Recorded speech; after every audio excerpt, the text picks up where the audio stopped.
Trump leaned into the mic and sneered, accusing Barack Obama of faking his Harvard degree. The room froze, America gasped, and history's weight pressed down on the stage. But Obama didn't flinch. He smiled. What followed wasn't just a rebuttal. It was a reckoning. Was this the moment Trump finally overplayed his hand? Before we get to this explosive moment, tell us where you're watching from. And if you believe truth still matters, hit subscribe. We've got another jaw-dropping story coming tomorrow. The lights burned hot in the American News Network studio, casting an almost theatrical glow across the packed audience. Camera booms swung overhead, lenses locked on the two figures, commanding the evening.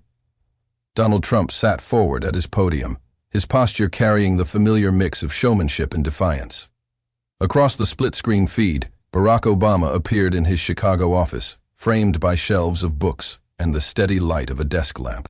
The tension in the room was already thick, but no one was prepared for the words that would break it. Trump gripped the microphone tighter, his smirk widening as if he were preparing to unleash a final blow. He leaned closer, voice sharp and cutting. "Your degree is fake, Barack. Everyone knows it." The words echoed, amplified by the cavernous studio and the millions watching at home. For a split second, it felt like time stopped. The air shifted.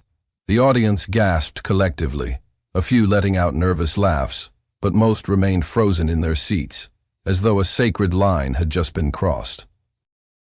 The moderator, Allison Drake, blinked rapidly, her professional composure cracking for the first time that night. She leaned back slightly, almost recoiling from the sheer audacity of the allegation. Around the country, living rooms fell silent, families leaning forward toward their screens. Students in dorms, veterans in bars, workers catching the broadcast after long shifts. All of them felt the gravity of the moment. This was not just politics as usual. This was an accusation designed to burn through the very foundation of credibility. The camera cut sharply to Trump's face, capturing the smugness etched into his expression. He sat back, satisfied as though he had detonated a grenade. But then the split screen shifted to Obama. The former president did not flinch. His eyes were steady, his face calm, his silence louder than any immediate rebuttal could have been.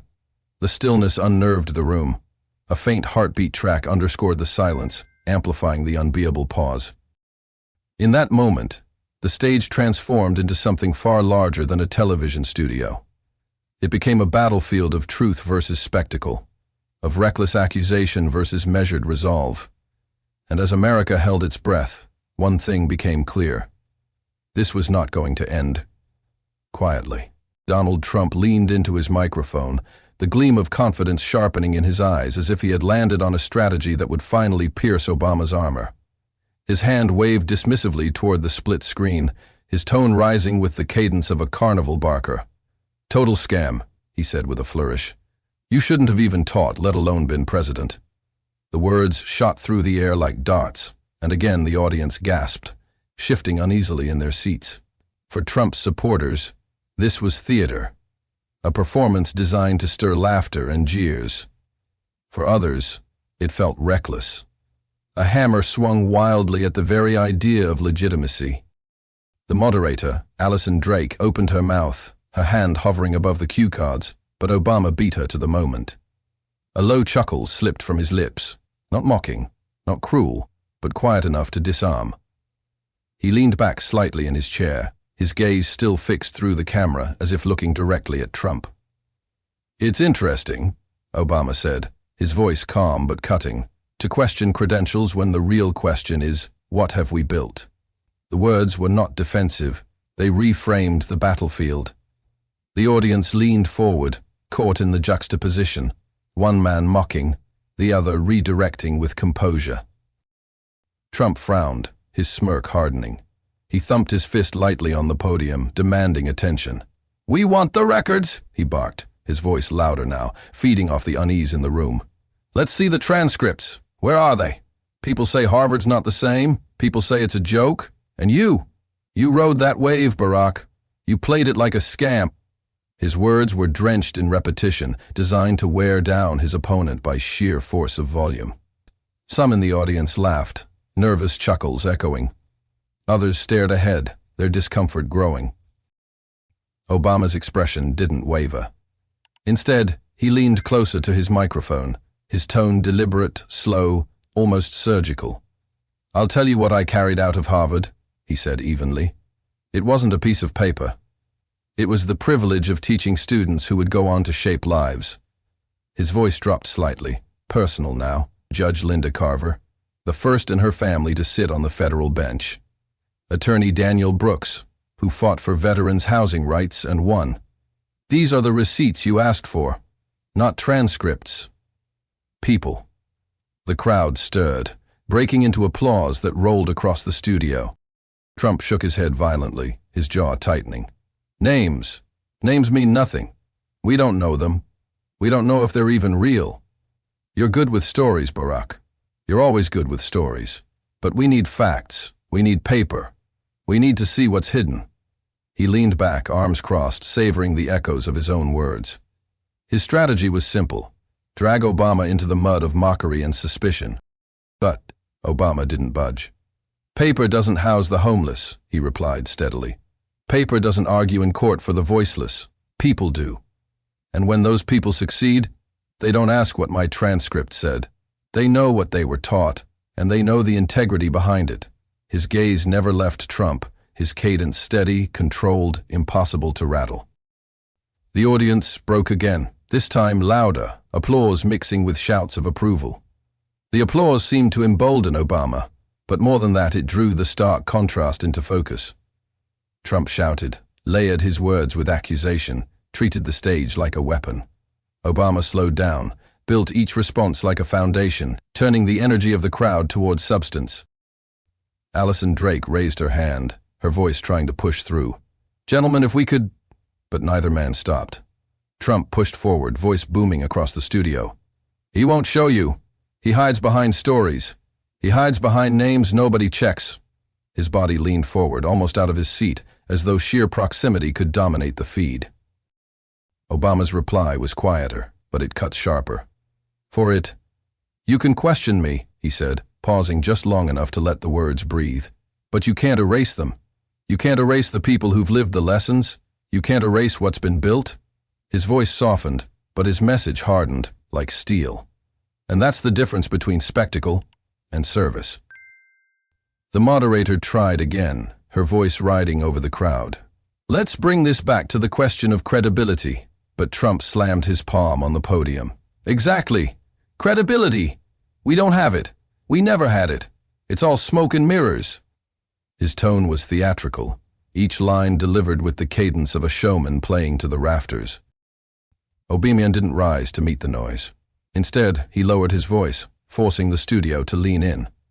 "Credibility isn't found in the volume of your voice," he said. "It's found in the evidence of your work." His words hung in the air, unshaken, immovable. The clash was no longer just about academic records. It had become symbolic. Trump wielding mockery like a torch, Obama extinguishing it with poise. The audience oscillated between laughter and applause, torn between the jabs of spectacle and the gravity of substance. Some clapped for Trump's audacity, but more were swayed by Obama's steadiness. As the exchange rolled on, the pattern hardened. Trump raised his voice, pounding, mocking, turning to his supporters in the crowd for validation. Obama slowed down, anchored his rebuttals in names, in real people, in lived outcomes. The contrast was glaring. Trump equated legitimacy with paper, transcripts, and suspicion. Obama equated it with impact, service, and proof living beyond the classroom. The studio seemed to pulse with the heat of it, the energy of two men embodying two Americas. One fueled by disbelief and mockery, the other rooted in composure and evidence. The more Trump shouted, the more Obama's calm seemed to grow. And as the cameras caught both men in split frame, millions of viewers at home understood that this wasn't just an argument over a degree. It was an argument over what credibility really meant. Donald Trump leaned back in his chair, the faint glimmer of sweat shining beneath the stage lights, but his voice was still sharp, still bobbed. He tilted his chin toward the camera, as though daring America to disagree with him. "All you've ever had are stories," he said, the syllables dragged out with scorn. "No facts, no papers, no proof, just stories. That's all you do. You spin words. You tell fairy tales." He gestured broadly, drawing chuckles from a sliver of the audience, the sound of scattered approval mixing with deeper silence. Trump smirked, satisfied, as if he had finally boiled down Obama's entire legacy into a single dismissive strike. But on the split screen, Obama did not flinch, his hands folded neatly on the desk in front of him, his eyes steady, his voice unshaken.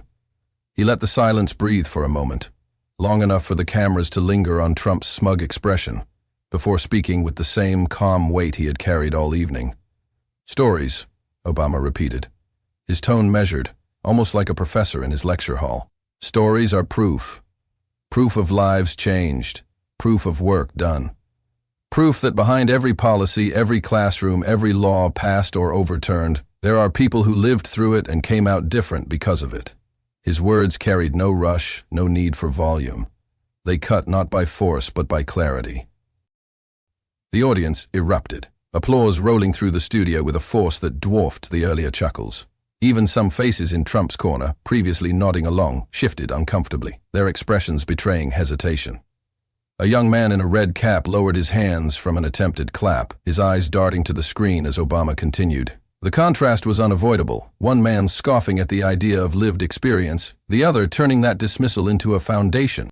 Trump tried to speak over the noise, raising his hand in irritation, but the wave of applause drowned him out for a long, brutal beat. The camera cut to Allison Drake, the moderator, her eyebrows raised as she glanced from Trump to Obama. The balance of the room was shifting and everyone knew it. Obama leaned forward now, his voice calm but charged with something heavier. "When I taught," he said, "I wasn't teaching papers. I wasn't teaching transcripts. I was teaching people.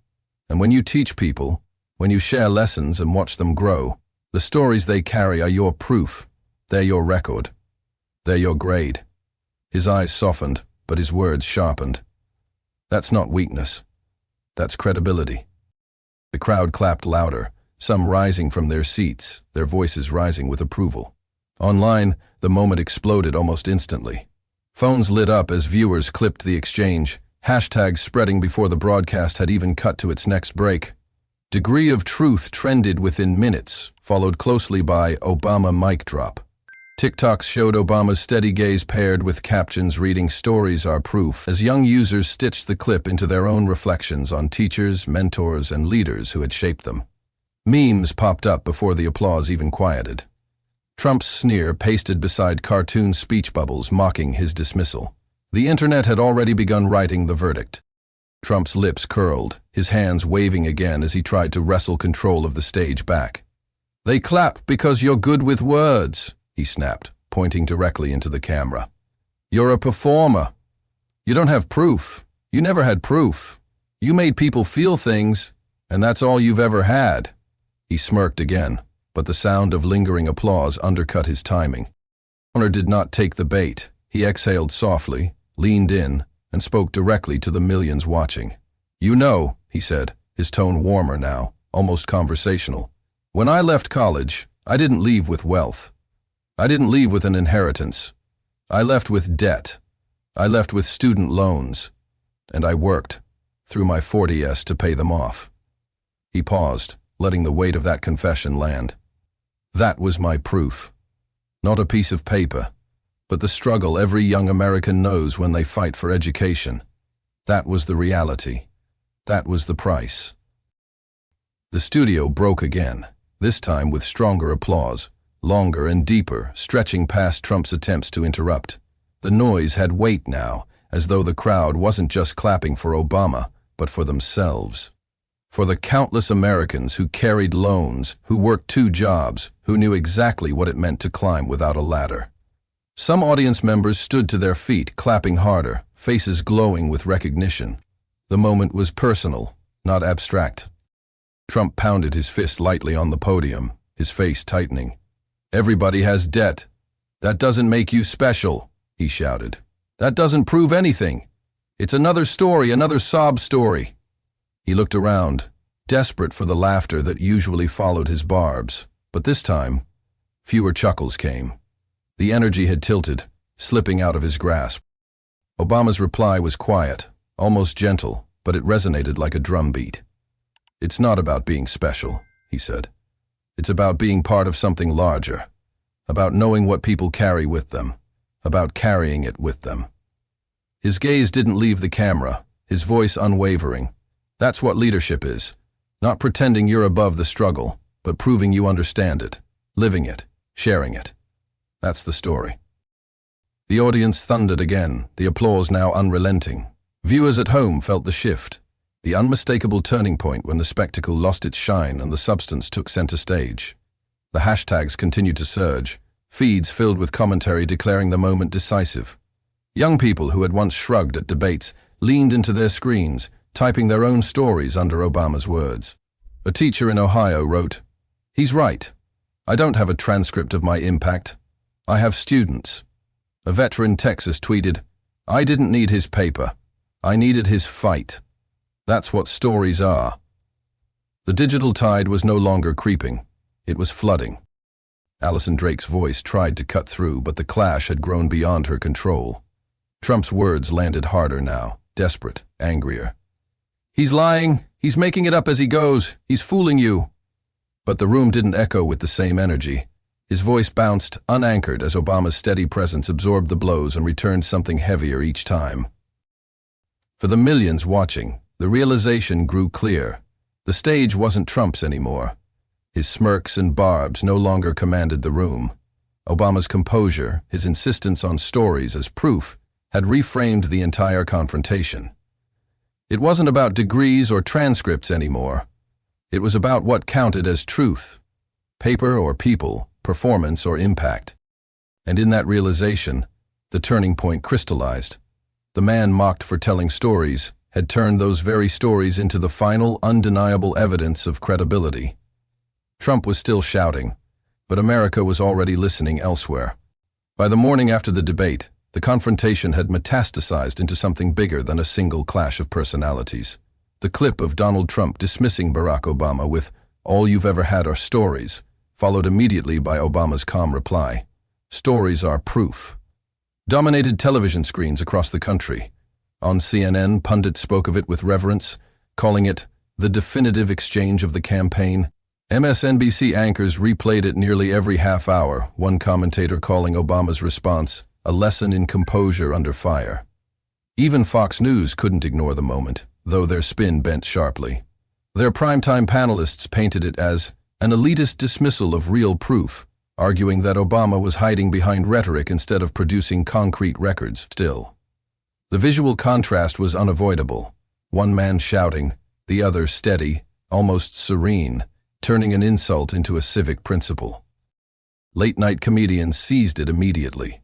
On The Daily Show, the host quipped, "Trump said fake degree. Obama introduced the judge who could jail him." The audience roared as the punchline landed, the joke crystallizing the irony of Trump's attack. On Saturday Night Live, the sketch showed Trump holding a crayon drawing of a diploma while Obama patiently explained what proof really meant. The skit went viral on YouTube, garnering millions of views before Monday morning. Meanwhile, TikTok exploded with remixes of Obama's phrasing. The line, "Maybe being real means respecting facts," became the hook for dance edits, meme culture, and stitched videos where young people added their own stories about teachers who changed their lives, parents who sacrificed for tuition, and mentors who believed in them. The sound was used more than 500,000 times within 48 hours, cutting across generations and demographics. For once, political debate didn't just spark cynicism online, it invited people to share personal proof. Educators noticed. A high school teacher in Pennsylvania assigned the exchange as a case study in rhetoric. "It's not just politics," she told her students. "It's about how you carry yourself when someone tries to belittle your worth." College professors wrote think pieces in journals, analyzing Obama's rhetorical pivot as a model of reframing an attack without raising one's voice. On Twitter, screenshots of class syllabi included the words, "Case study, stories are proof, Obama vs. Trump debate." Major newspapers weighed in. The Washington Post ran an editorial titled, "Courage versus Character, Assassination," praising Obama for turning a cheap insult into a civic truth. The New York Times focused on the Cultural resonance, publishing essays from veterans, immigrants, and students reflecting on how their lives too could be measured not by papers but by stories of resilience. Even the Wall Street Journal, typically more cautious in tone, conceded that the moment had reignited a national conversation about what counts as credibility. Everywhere, the detonation of the debate moment was visible. Headlines didn't just describe it, they replayed it, amplified it, dissected it, until the words, "stories are proof," felt stitched into the national bloodstream. What began as a dismissive sneer had turned into a national mantra.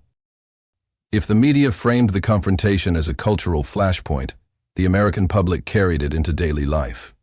In barbershops across Detroit, patrons argued whether Obama's calmness was proof of strength or evasion. One barber clipped hair while saying, "Look, if education is leverage in politics, then yeah, it's public. You can't just hide it."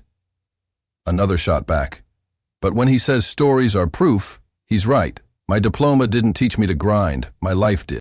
The debate spilled out of televisions into real, lived spaces, sharpening divides and revealing unlikely alliances. In diners across the Midwest, factory workers huddled over coffee, debated the same question. Some shook their heads, insisting, "Leave it alone, it's personal. No one should be mocked over their records." Others countered, "If you're running for power, then education, experience, everything is on the table." The clash wasn't just about Obama and Trump anymore. It was about where Americans drew the line between private dignity and public accountability. Polling captured the rift. Within 72 hours, surveys showed independents leaning noticeably toward Obama's composure. 54% said they viewed his response as measured and presidential, while Trump's base hardened. Conservative voters praised Trump's aggression as authentic, but moderates wavered. For the first time in weeks, Obama gained ground in swing state polls. The emotional reaction online deepened the split. Veterans posted stories about paying for college through the GI Bill, their captions reading, "Don't cheapen our struggle. Stories are proof." Teachers posted classroom photos reflecting on sacrifices they made to inspire students. "I don't have papers that show the nights I stayed up, grading. My proof is in the kids I taught." Parents wrote about working double shifts to cover their children. Each post carried the subtext. Credibility doesn't exist only on transcripts. It lives in sacrifice. College students rallied with unusual fervor. On campuses from California to Georgia, watch parties of the debate transformed into celebratory gatherings. Students held signs reading, "Stories are proof," and "We are the receipts." At Howard University, hundreds crowded into the student center, watching the replay with cheers each time Obama's calm reply echoed. Videos showed students chanting, clapping, and debating what it meant to live proof versus present credentials. At the same time, pockets of resistance stiffened. Trump loyalists printed T-shirts reading, "Show the paper" and "No diploma, no deal." In conservative strongholds, the moment was framed as Obama dodging hard evidence, hiding behind emotions. "You can't run a country on stories," one caller to a Texas radio show said. "You need records." But even in those communities, younger voices pushed back, pointing to their own debts, their own sacrifices. The split wasn't just political, it was generational. By the end of the week, the nation was locked in a cultural tug-of-war. Was credibility about documents, or was it about lived testimony? The question echoed from classrooms to kitchen tables, from small towns to sprawling campuses. The public split wasn't neat, it was raw, jagged, cutting across families and friendships. But everywhere, people were talking, and the conversation itself proved that the debate had broken through. While the public wrestled with the cultural meaning, institutions scrambled to respond. In Congress, Trump's allies wasted no time. Within days, they filed motions condemning Obama's egregious dismissal of documented evidence. One senator thundered on the floor, "This nation cannot be governed on anecdotes. We demand proof, not poetry." Yet behind closed doors, some Republican lawmakers whispered caution. "He went too far," one aide confided to Politico. "Attacking stories, that lands wrong with voters. Everyone has a story." The White House was rattled.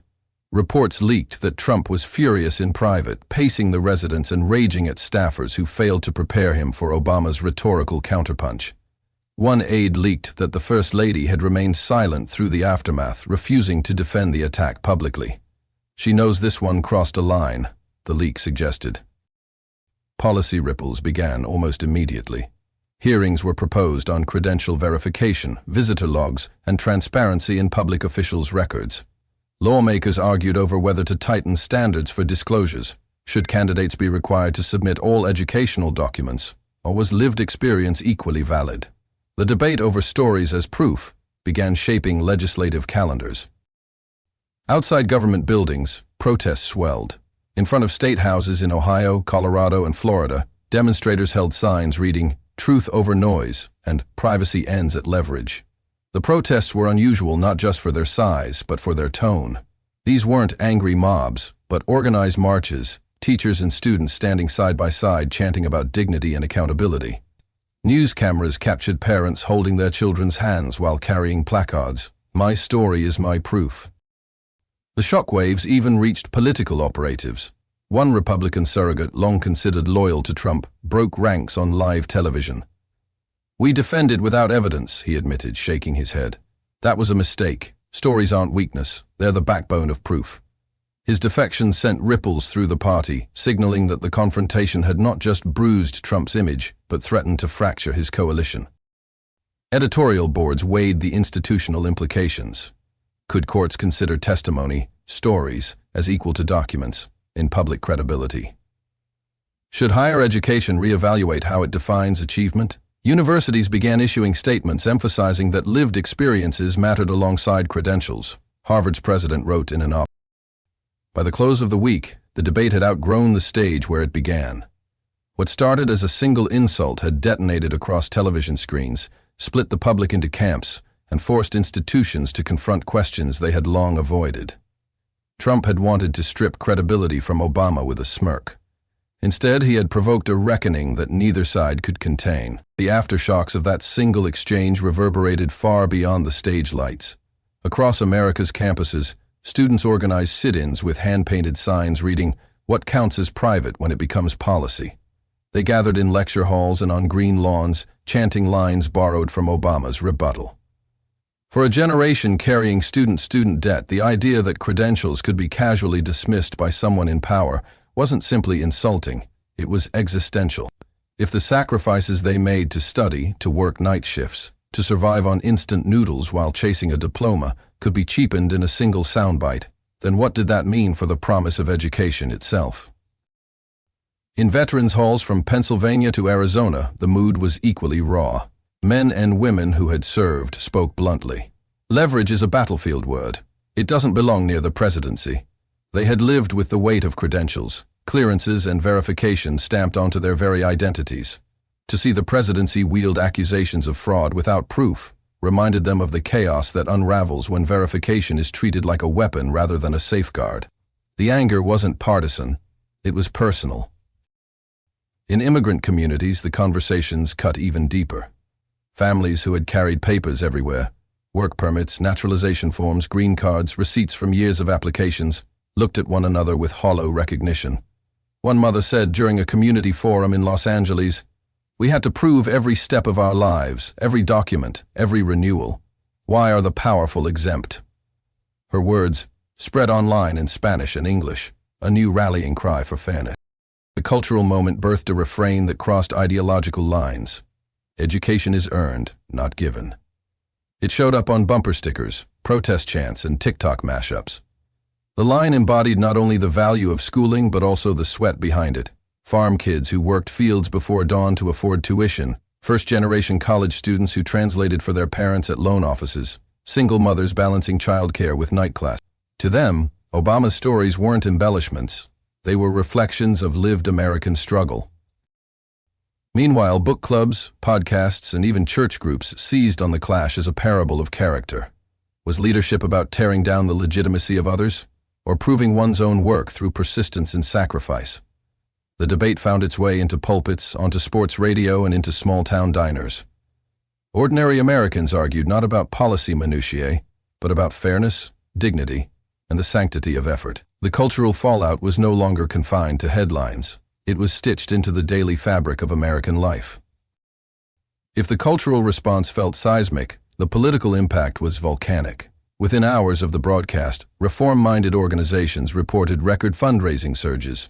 Student unions, veteran groups, and teachers' associations pooled resources under new banners, demanding transparency and consistency from public officials. On the other side, Trump's allies funneled cash into counter-fundraising campaigns, turning the clash into a financial arms race that further polarized the electorate. Security officials noticed the shift as well. Threat levels surrounding campaign stops rose noticeably. Both camps received heightened protection, with Secret Service expanding perimeters and local law enforcement bracing for demonstrations outside venues. What had begun as a verbal crossfire now carried the aura of national volatility. Inside Washington, bipartisan oversight committees convened emergency sessions. The language was careful but clear. Americans had witnessed something that blurred the line between personal privacy and public accountability. A plan for hearings on credential verification, visitor logs, and political vetting circulated quietly and soon became public through a leak to the press. Some members of Congress framed it as common-sense reform. Others called it an escalation born of Trump's reckless accusations. Either way, institutional machinery had been jolted awake. From these developments emerged a new coalition, hastily but powerfully branded. Same standard. It pulled together unions, student bodies, veteran organizations, and even groups of educators from conservative states. Their message was stark. If ordinary citizens are asked for proof, so should leaders. Rallies surged under that banner, with chants echoing through city squares. What began as a debate quip had hardened into a full-fledged movement. Corporate America, too, reacted. Political action committees quietly returned questionable donations to avoid headlines linking them to controversy. Major firms issued internal compliance memos tightening requirements for executives and board members, citing the national conversation about transparency. A Fortune 500 CEO remarked off-record, "If the country's debating standards, we can't look like we're ducking them." Meanwhile, opinion polls revealed shifting tides. Independents leaned toward Obama's composure, while Trump's base hardened defensively. Moderates, once reluctant to engage, began voicing discomfort with the reckless nature of the attacks. Editorials framed the moment as more than a clash of personalities. It was a referendum on how America measures truth and credibility. By the end of the week, the political landscape looked altered. Campaign strategists whispered about recalibrating messaging, donors grew cautious, and lawmakers prepared for hearings that would inevitably drag the issue deeper into public view. The fallout wasn't temporary, it was structural. The clash had redrawn fault lines in American politics, and neither could fully control. When the echoes of the confrontation finally began to fade, what remained wasn't just the clash of two political heavyweights. What remained was a mirror held up to America itself. In one corner stood Donald Trump, wielding accusation as performance, hoping spectacle alone could substitute for substance. In the other stood Barack Obama, using patience, memory, and stories as proof not for himself, but for the millions of Americans who have walked the same road. That moment crystallized an undeniable truth. Leadership is not measured by how loudly one attacks, but by how deeply one listens and how firmly one respects the struggles of ordinary citizens. Obama's calm rebuttal reframed insult into lesson, transforming a personal slight into a national reflection. He reminded the audience and the country watching at home that behind every credential lies a human being who fought, sacrificed, and endured to earn it. This debate became more than a televised exchange. It became a generational checkpoint. Students sitting in crowded lecture halls, veterans gathered in community halls, immigrant families remembering the weight of their papers, parents working 2 jobs to cover tuition, all of them saw pieces of their story on that stage. They were reminded that their sweat, their perseverance, their determination mattered, cannot be erased with a sneer or a slogan. And, yet, this is not simply about Obama or Trump. It is about us. It is about how we, as a nation, choose to measure integrity. Will we allow leadership to be defined by noise, or will we demand that it be rooted in proof, fairness, and shared struggle? The choice doesn't belong to 2 men on a stage. It belongs to millions of voices across this country. That is why this moment cannot end when the cameras stop rolling. It must carry forward into classrooms, workplaces, and town halls. It must spark conversations about dignity, accountability, and truth. It must remind us that education is earned, sacrifice is sacred, And leadership is not performance, it is responsibility. So here is the call to action. Stay engaged. Share these stories. Argue them at dinner tables. Debate them in coffee shops. Bring them into your workplaces. Because democracy does not survive on silence. It thrives when citizens insist that truth outlasts spectacle. If this resonated with you, if you believe America deserves leaders who respect struggle, honor sacrifice, and turn insults into lessons, then do not look away. Subscribe to this channel, add your voice to the conversation, and help spread the message. Every like, every share, every comment becomes part of the chorus saying we will not let noise drown out truth. The debate may have ended, but the reckoning has only begun. And together, if we carry forward the lesson of that night, we can ensure that truth, not performance, defines the future of this democracy.